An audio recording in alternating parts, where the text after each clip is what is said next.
বাংলাদেশ ধীরে ধীরে কিন্তু দৃঢ়তার সঙ্গে এগুচ্ছে। স্বৈর শাসকের পতনের পর দেশ নানা চ্যালেঞ্জের মুখোমুখি হলেও অন্তর্বর্তী সরকার একটি লক্ষ্য সামনে রেখে এগুচ্ছে। 2026 সালের ফেব্রুয়ারির প্রথমার্ধে অনুষ্ঠিত হবে ত্রয়োদশ জাতীয় সংসদ নির্বাচন। 24-এর গণ অভ্যুত্থান শুধু এক স্বৈর শাসনের পতন ঘটায়নি, বরং বাংলাদেশের গণতান্ত্রিক ভবিষ্যতের নতুন রোডম্যাপও এঁকেছে। অন্তর্বর্তী সরকার এখন সেই রোডম্যাপ বাস্তবায়নে অটল। তবে নির্বাচন পথের রাস্তা একেবারেই মসৃণ নয়। নুরুল হক নূরের উপর হামলা, জাতীয় পার্টির কার্যালয়ে ভাঙচুর, শিক্ষাঙ্গনে অস্থিরতা এসবই উদ্বেগ তৈরি করেছে। সেনাবাহিনী নিয়েও চলছে অপপ্রচার। রাজনৈতিক বিশ্লেষকরা বলছেন এগুলো হচ্ছে রাজনৈতিক স্বার্থে সৃষ্ট বাধা বা মব সন্ত্রাস, ধর্মীয় উত্তেজনা কিংবা বিভ্রান্তিমূলক প্রচার। উদ্দেশ্য একটাই, পরিস্থিতি ঘোলাটে করা।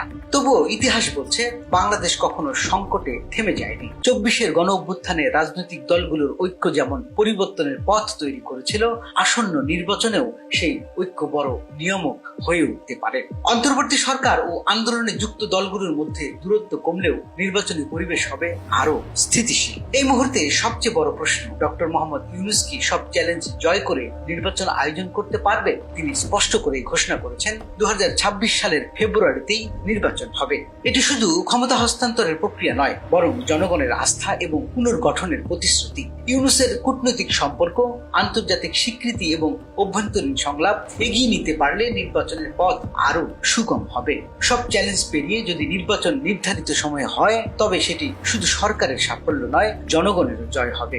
কারণ এই নির্বাচন বাংলাদেশের গণতন্ত্রকে শক্তিশালী করবে, জনগণের আস্থা ফিরিয়ে আনবে এবং ভবিষ্যতের জন্য নতুন আশার আলো জ্বালাবে। চ্যালেঞ্জ আছে, শঙ্কা আছে, তবুও বাংলাদেশ এগুচ্ছে দৃঢ়তার সঙ্গে। প্রশ্ন শুধু একটাই, নির্বাচন হবেই, কিন্তু চ্যালেঞ্জে জিততে পারবেন তো ডক্টর মোহাম্মদ ইউনূস?